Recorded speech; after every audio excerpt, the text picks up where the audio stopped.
Un type a renversé son verre sur moi et a dit « Achète-toi de meilleurs vêtements, paysan », lors d'une fête sur un toit. Puis il s'est présenté à son entretien d'embauche du lundi où j'étais le responsable du recrutement.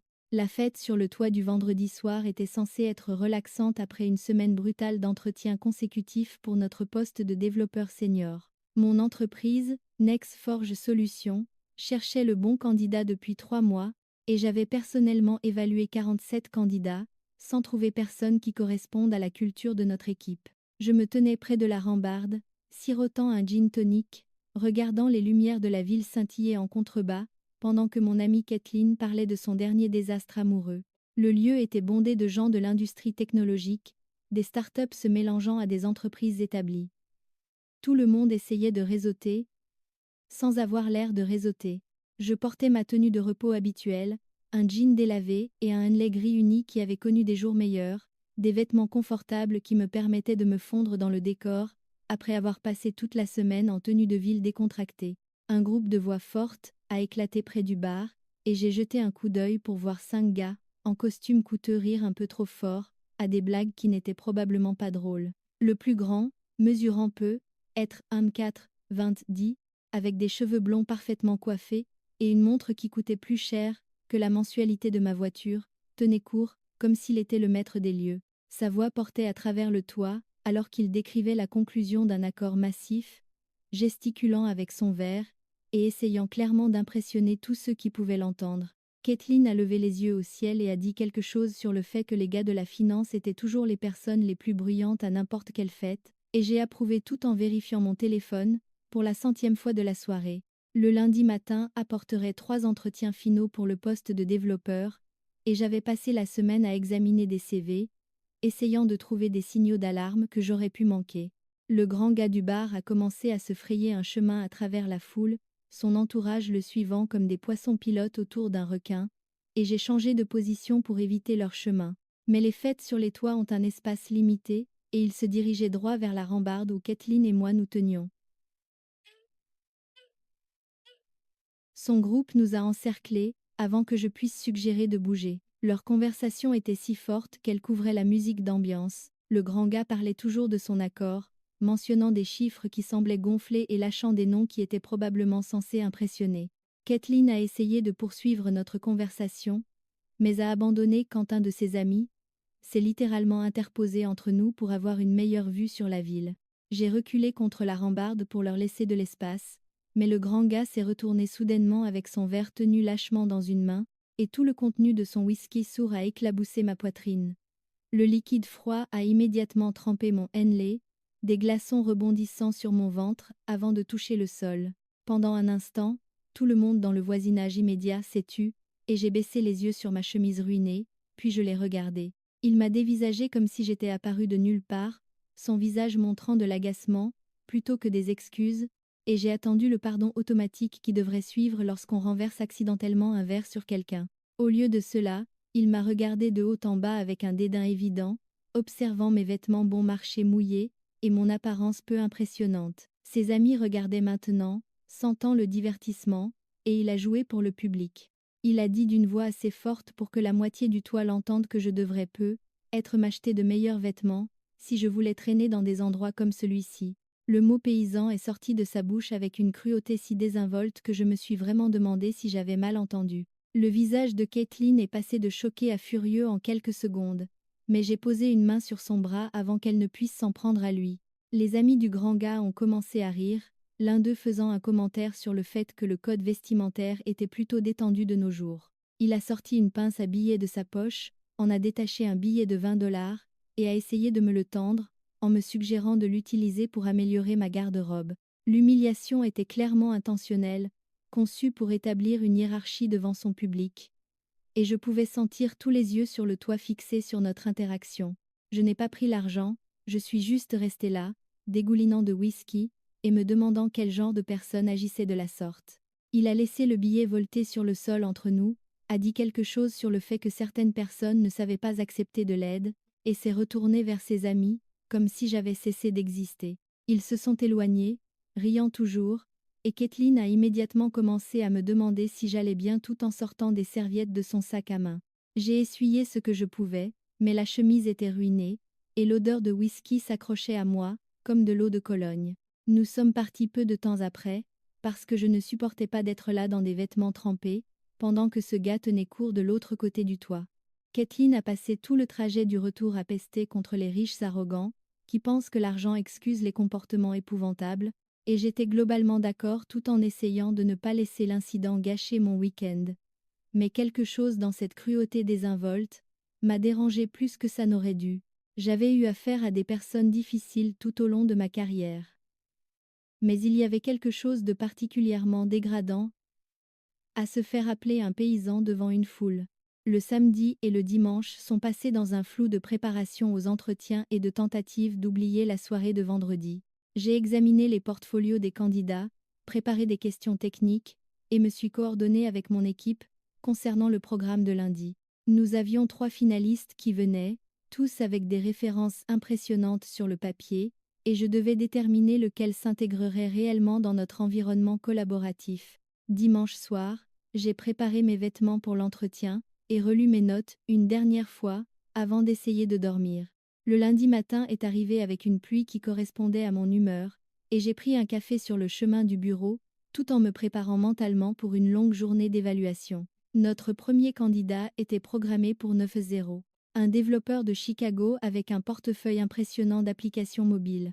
Je me suis installé dans la salle de conférence, avec mon équipe, Jordan de l'assurance qualité et Leslie de la gestion des produits, tous deux excellents pour lire les gens au-delà de leurs compétences techniques. Nous avons examiné le CV du candidat une fois de plus, notant ses 3 années dans une grande entreprise fintech et ses travaux récents sur des systèmes de traitement des paiements. La réceptionniste a appelé à 9h tapante pour dire que notre candidat était arrivé, et je lui ai dit de l'envoyer dans la salle de conférence. La porte s'est ouverte 30 secondes plus tard, et le grand gars de vendredi soir est entré avec un costume anthracite et un sourire confiant. Nos regards se sont croisés simultanément, et j'ai regardé son expression passer par la confusion, la reconnaissance et une horreur à peine dissimulée l'espace de 2 secondes. Il s'appelait Colton Hastings, selon le CV devant moi, et il a retrouvé son sang-froid plus vite que je ne l'espérais. Il a tendu la main pour une poignée de main professionnelle, comme si la soirée de vendredi n'avait jamais existé, son sourire maintenant un peu forcé, mais toujours présent. J'ai serré sa main et me suis présenté comme le responsable principal du recrutement, observant attentivement son visage, pour déceler toute reconnaissance de notre précédente rencontre. Il n'a rien laissé paraître, s'installant sur sa chaise, et nous remerciant pour l'opportunité de passer cet entretien aujourd'hui. Jordan et Leslie n'avaient aucune idée de l'incident sur le toit, et j'ai décidé de laisser l'entretien se dérouler normalement, malgré la reconnaissance embarrassante qui flottait dans l'air. Colton s'est lancé dans son introduction préparée, parlant de son expérience chez Meridian Financial et de sa passion pour la création de solutions de code élégantes. Ses réponses à nos premières questions étaient polies et professionnelles, clairement répétées, mais bien livrées. Il a décrit son rôle dans le développement d'une application de traitement des paiements qui gérait des millions de transactions, mettant l'accent sur son leadership dans la coordination avec des équipes interfonctionnelles. Leslie a posé des questions sur son expérience avec les méthodologies agiles, et Colton a fourni une réponse typique, qui a coché tous les bons mots à la mode, sans dire grand-chose de substantiel. J'ai laissé mes coéquipiers mener l'interrogatoire, pendant que j'observais son langage corporel et ses manières. Il était clairement intelligent et bien préparé, mais il y avait quelque chose de théâtral dans ses réponses, comme s'il jouait un rôle plutôt que d'avoir une conversation. Jordan a posé une question technique sur la gestion de l'optimisation des bases de données, et la réponse de Colton a révélé de solides connaissances théoriques, mais une application pratique limitée. Lorsque Leslie s'est renseignée sur son expérience en matière de résolution de conflits dans des environnements d'équipe, Colton a décrit une situation où il avait convaincu tout le monde que sa solution était la bonne. Pas de compromis ni de collaboration, juste convaincre les autres qu'il avait raison. J'ai remarqué qu'il utilisait le mot jeu de manière significative plus que nous ou notre pour décrire des projets d'équipe, ce qui a soulevé un petit signal d'alarme quant à ses compétences collaboratives. 30 minutes après le début de l'entretien, j'ai posé ma première question, gardant délibérément mon ton neutre et professionnel. Je voulais savoir s'il y avait eu une fois où il avait fait une erreur significative dans son code et comment il l'avait gérée. Colton a hésité pour la première fois, sa façade confiante, se fissurant légèrement, alors qu'il cherchait une réponse acceptable. Il a fini par décrire une erreur de syntaxe mineure qui avait retardé un déploiement de quelques heures, la présentant comme une expérience d'apprentissage sur l'importance de tests approfondis. Mais l'histoire semblait aseptisée, comme s'il avait choisi la plus petite erreur possible à discuter. J'ai insisté davantage, posant des questions sur une époque où une erreur avait eu des conséquences réelles, quand quelque chose qu'il avait construit avait échoué en production. Son inconfort est devenu visible alors qu'il essayait de dévier, suggérant que son processus de développement rigoureux signifiait qu'il faisait rarement des erreurs importantes. Cette réponse m'en disait plus que n'importe quel CV ne le pourrait jamais, car les meilleurs développeurs que je connaissais étaient intimement familiers avec leurs échecs et ce qu'ils en avaient appris. Jordan a posé des questions sur la raison de son départ de Meridian Financial, et la réponse de Colton impliquait la recherche de nouveaux défis et d'opportunités de croissance, mais quelque chose dans sa formulation suggérait qu'il partait sous la pression, plutôt que par choix. Leslie l'a remarqué aussi, posant des questions de suivi sur son calendrier et ce qu'il espérait spécifiquement trouver dans son prochain rôle.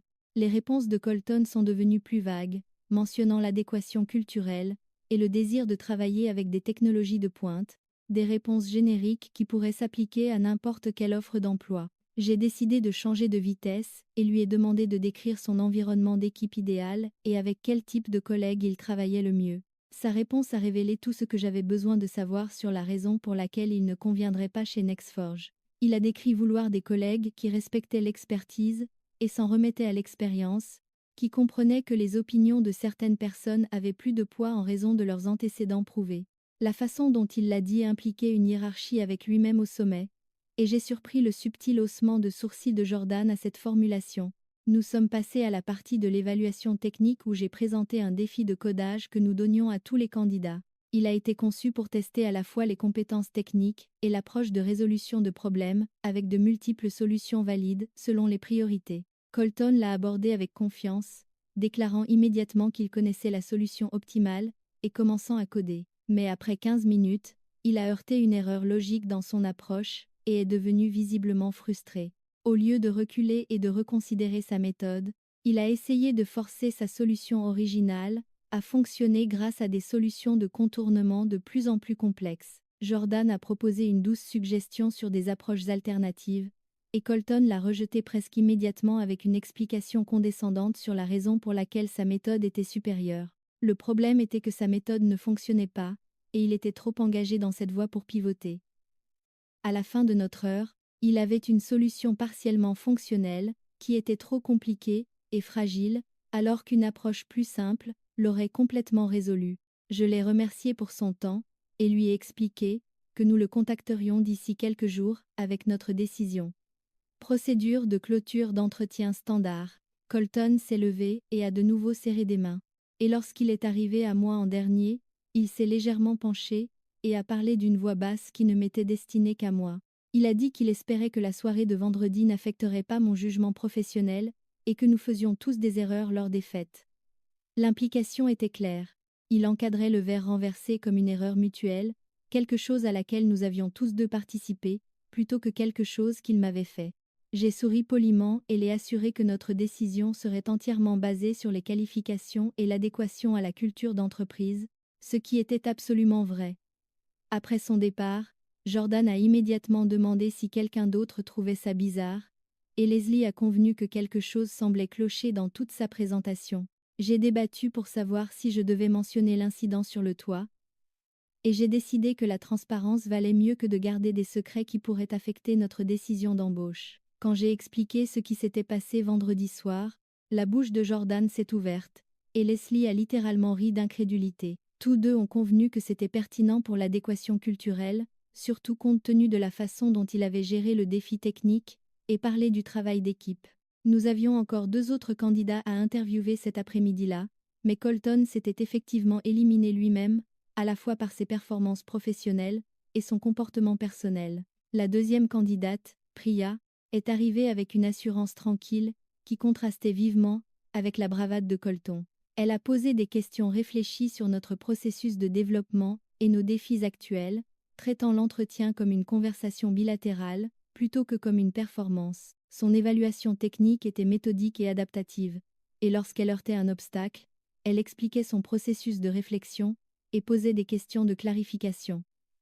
La différence était frappante, et à la fin de son entretien, nous penchions tous les trois vers une offre. Notre troisième candidat était solide, mais pas exceptionnel, et nous avons terminé la journée assez certains que Priya était notre choix. J'ai passé la soirée à rédiger des emails de refus pour les candidats non retenus, y compris celui de Colton. Le modèle était professionnel et standard, le remerciant pour son temps et son intérêt, mais expliquant que nous avions décidé d'aller de l'avant avec un autre candidat dont les qualifications correspondaient mieux à nos besoins. J'ai appuyé sur envoyer mercredi matin, après avoir confirmé l'acceptation de l'offre par Priya, bouclant ainsi notre recherche de 3 mois. Je m'attendais à ce que ce soit la fin de mon interaction avec Colton Hastings, mais j'aurais dû m'en douter. Jeudi après-midi, mon email professionnel a reçu un long message de Colton, exprimant sa déception quant à notre décision. Le ton a commencé de manière professionnelle mais s'est rapidement transformé en accusations selon lesquelles j'avais laissé un parti pris personnel influencer une décision commerciale. Il a suggéré que mon jugement avait été obscurci par notre rencontre à la fête, qu'il a de nouveau caractérisé comme un incident mutuel plutôt que son humiliation délibérée d'un inconnu. L'email s'est conclu par une menace à peine voilée, concernant ses relations dans l'industrie technologique et la façon dont la rumeur se propage sur les entreprises qui n'embauchent pas équitablement. J'ai transmis l'email à notre directrice des ressources humaines, Natacha, qui l'a lu 2 fois avant de m'appeler dans son bureau. Elle a demandé l'histoire complète, alors j'ai expliqué à la fois l'incident sur le toit et la performance de l'entretien, en soulignant que ma décision avait été entièrement basée sur des critères professionnels. Natacha a convenu que l'email était inapproprié et m'a conseillé de tout documenter, puis a demandé si j'avais impliqué mes coéquipiers de l'entretien dans la décision. Quand j'ai confirmé que Jordan et Leslie avaient tous deux convenu que Priya était la candidate la plus forte, elle a hoché la tête et a dit que nous avions tout fait correctement. Elle a rédigé une brève réponse à Colton, déclarant que nos décisions d'embauche étaient prises en collaboration sur la base des qualifications et qu'une correspondance supplémentaire sur la question ne serait pas nécessaire. Je pensais que cela réglerait le problème, mais Colton n'en avait pas fini. Ce vendredi-là, un avis cinglant est apparu sur Glassdoor, affirmant que NextForge avait une culture d'entretien toxique et que les responsables du recrutement prenaient des décisions fondées sur des vengeances personnelles. L'avis ne me nommait pas spécifiquement, mais contenait suffisamment de détails pour que quiconque lisant attentivement puisse le relier aux récents entretiens. Natacha l'a signalé immédiatement et a contacté le service des fraudes de Glassdoor, expliquant que nous avions des documents de harcèlement de la part d'un candidat rejeté. L'avis a été retiré dans les 48 heures, mais non sans avoir attiré l'attention dans les cercles technologiques locaux. Mon téléphone a commencé à recevoir des messages d'anciens collègues demandant ce qui se passait chez NextForge, et j'ai passé un week-end inconfortable à expliquer la situation à des personnes que je respectais. Kathleen a suggéré que je publie mon propre récit de la fête sur le toit pour contrer sa version, mais j'ai résisté à l'idée d'entrer dans un échange public. Le problème s'est résolu de lui-même de manière inattendue. Une des anciennes collègues de Colton chez Meridian Financial m'a contacté directement via LinkedIn pour me mettre en garde contre son comportement. Elle a expliqué qu'il avait été demandé à Colton de quitter Meridian après de multiples plaintes concernant son traitement des développeurs juniors et son refus d'accepter les commentaires de révision du code. Il avait l'habitude de blâmer les autres pour ses erreurs et de créer des environnements de travail hostiles pour quiconque il percevait comme inférieur à lui. Elle avait vu l'avis sur Glassdoor et voulait s'assurer que je connaisse son histoire avant qu'il n'endommage ma réputation. Je l'ai remerciée pour les informations et lui ai demandé si elle accepterait de parler avec notre directrice des RH. Elle a accepté et sa conversation avec Natacha a fourni un contexte précieux sur les antécédents professionnels de Colton. Natacha a suggéré que nous pourrions avoir besoin de prendre des mesures si Colton poursuivait sa campagne de harcèlement, et elle a commencé à tout documenter au cas où une intervention légale deviendrait nécessaire. Le lundi suivant a apporté un nouveau développement lorsque le profil LinkedIn de Colton l'a soudainement répertorié comme développeur senior dans une start-up dont je n'avais jamais entendu parler. Le site web de l'entreprise était très sommaire, avec des photos libres de droit et des descriptions génériques, le genre de fausse entreprise que quelqu'un crée pour donner l'impression que son CV est à jour. Jordan a découvert par des relations communes que la start-up n'existait pas réellement, juste un site web vitrine que Colton avait créé pour éviter d'afficher son chômage. Ce niveau de tromperie a renforcé à quel point nous avions eu raison de le rejeter. Mais cela suggérait aussi quelqu'un de plus en plus désespéré et imprévisible. Le harcèlement s'est intensifié lorsque des emails anonymes ont commencé à arriver dans notre boîte de réception générale, posant des questions sur nos pratiques d'embauche et formulant de vagues allégations de discrimination.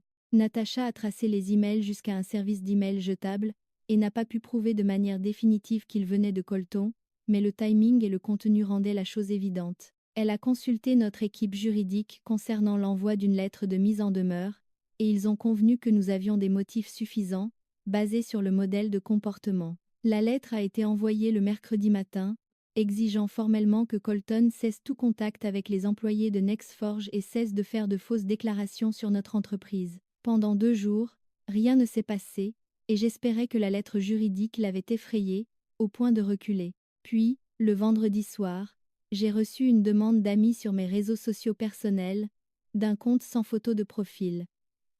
J'ai failli l'ignorer, mais quelque chose m'a poussé à vérifier les informations sommaires du profil, et j'ai réalisé que c'était Colton, utilisant un faux nom.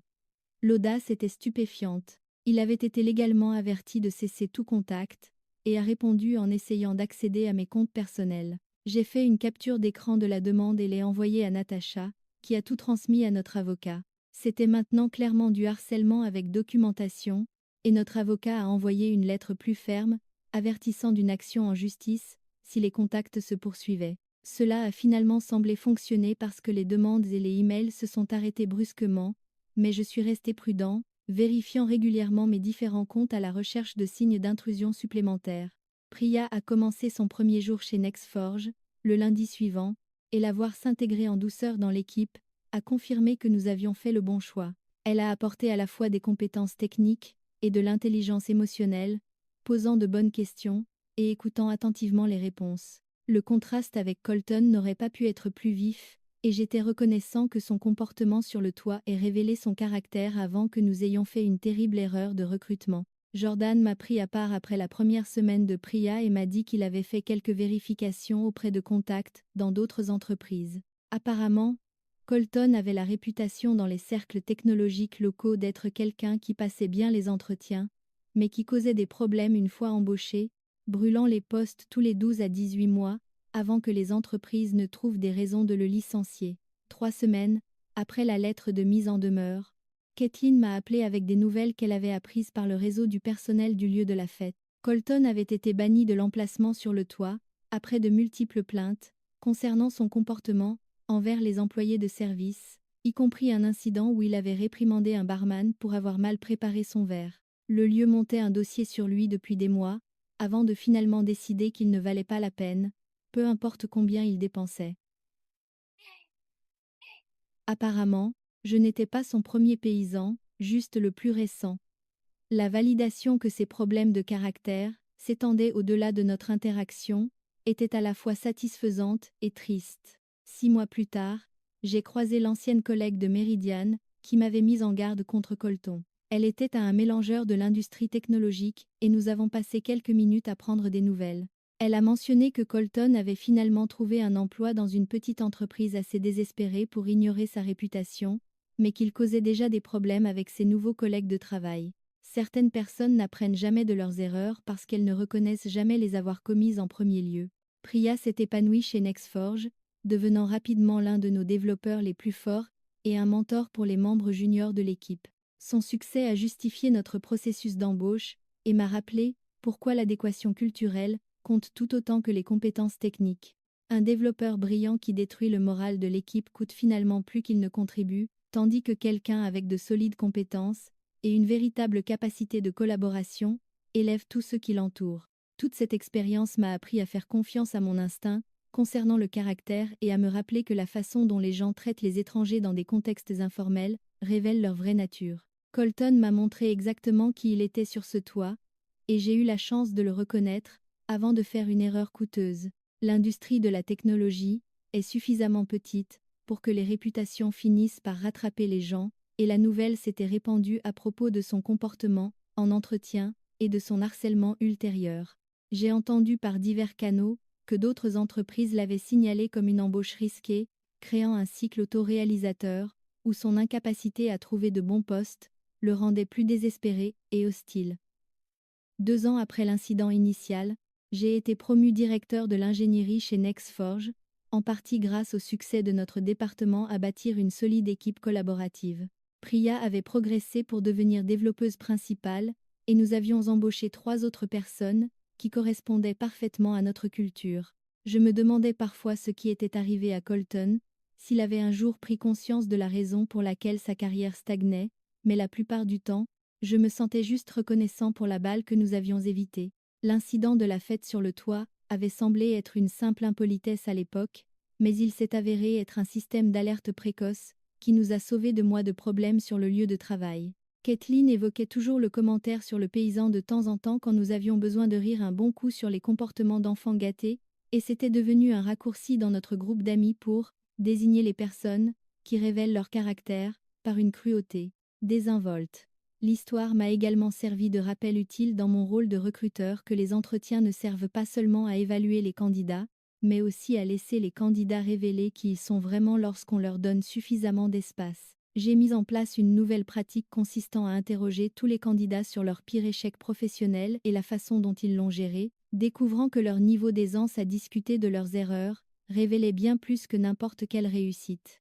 La question séparait de manière fiable les personnes qui avaient réellement grandi de l'expérience et celles qui blâmaient simplement les autres ou minimisaient leur rôle dans les problèmes. L'incapacité de Colton à discuter d'un véritable échec avait été un signal d'alarme que j'avais presque ignoré, mais cela était directement lié à son schéma plus large de refus de la responsabilité. Des années de recrutement m'ont appris que les compétences techniques peuvent être formées, mais que les défauts de caractère sont généralement permanents, et que la meilleure faveur que vous puissiez faire à votre équipe est d'être impitoyable quant à l'adéquation culturelle lors du recrutement. Chaque personne que vous amenez dans une organisation affecte toutes les personnes qui y sont déjà, et une personnalité toxique peut saper des années de construction minutieuse d'une équipe. Le coût de laisser un poste vacant pendant un mois supplémentaire est dérisoire par rapport au coût de le pourvoir avec quelqu'un qui endommage votre culture. Avec le recul, je suis reconnaissant que Colton ait renversé son verre sur moi ce vendredi soir. Sans cet aperçu de son caractère, j'aurais pu être influencé par sa performance d'entretien soigné et son CV impressionnant. Faire une embauche qui aurait créé des mois de problèmes pour mon équipe. L'univers offre parfois de la clarté de manières inattendues, et un moment de cruauté désinvolte m'a donné le contexte dont j'avais besoin pour évaluer correctement le comportement professionnel de quelqu'un. J'ai appris à ne jamais négliger la façon dont les gens traitent les travailleurs des services, les étrangers, ou quiconque ils perçoivent comme inférieur, car c'est ce qu'ils sont vraiment, lorsque le masque professionnel tombe. Colton n'a probablement jamais compris pourquoi sa carrière stagnait sans cesse, pourquoi les entreprises semblaient enthousiastes à l'idée de l'embaucher, mais se lassaient rapidement de sa présence. Mais le schéma était clair pour quiconque regardait. Son mépris pour les autres et son incapacité à collaborer le rendaient toxique, quelles que soient ses capacités techniques. L'expérience a également renforcé la raison pour laquelle j'appréciais les panels d'entretien diversifiés avec des perspectives différentes. Jordan et Leslie ont tous deux repéré indépendamment les comportements préoccupants de Colton, donnant l'assurance que notre évaluation était fondée plutôt que personnellement biaisée. Si j'avais pris la décision seule, j'aurais pu douter de moi-même, ou craindre que le vendredi soir ne m'ait injustement influencé. Mais le fait que mes collègues soient parvenus aux mêmes conclusions en se basant uniquement sur sa performance à l'entretien, a validé le fait que les problèmes de caractère se manifestent dans de multiples contextes. 3 ans après avoir esquivé cette balle, NextForge avait l'un des taux de rotation les plus bas de notre industrie, et des scores de satisfaction, des employés constamment élevés. Nous avions construit quelque chose de spécial, grâce à une attention particulière à la culture et aux valeurs.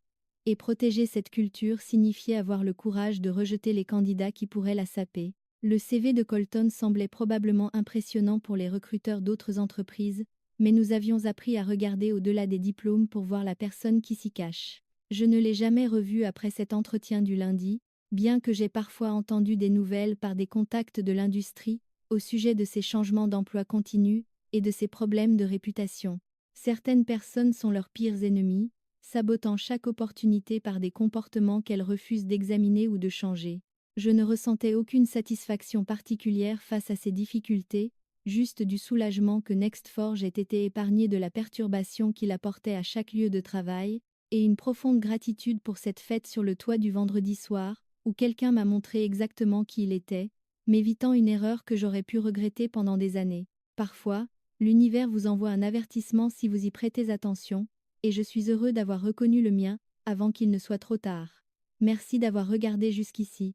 Si vous avez apprécié, laissez un j'aime, un commentaire et abonnez-vous pour ne pas manquer la suite.